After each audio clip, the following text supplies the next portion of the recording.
Ito po ang ating in-order sa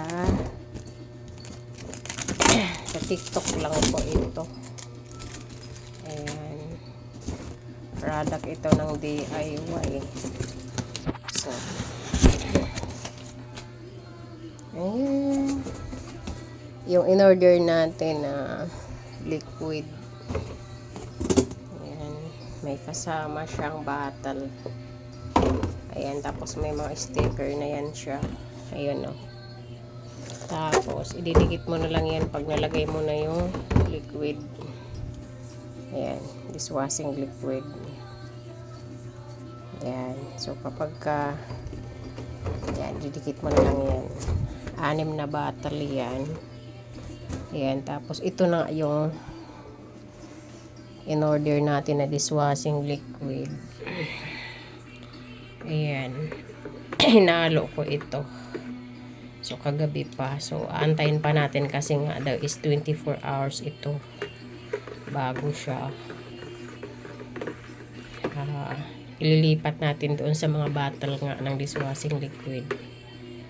So, ayan. Para hindi na tayo lugi ng ating mga dishwashing liquid na binibili. Kasi kapag kabili ka ng bili, lugi ka talaga.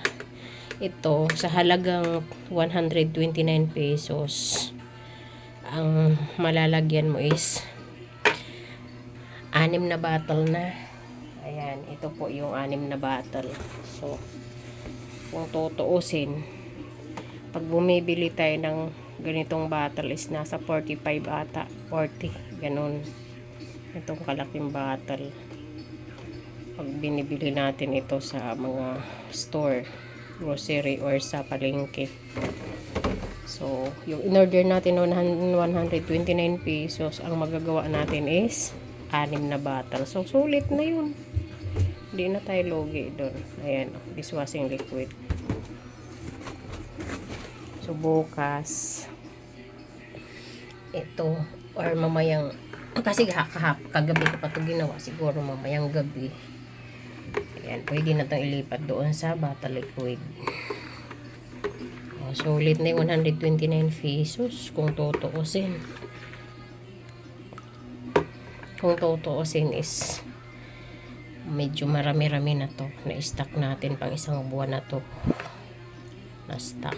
Samantalang pag bibili ka, pag lagi nagpuhugas na po, hindi magtatagal.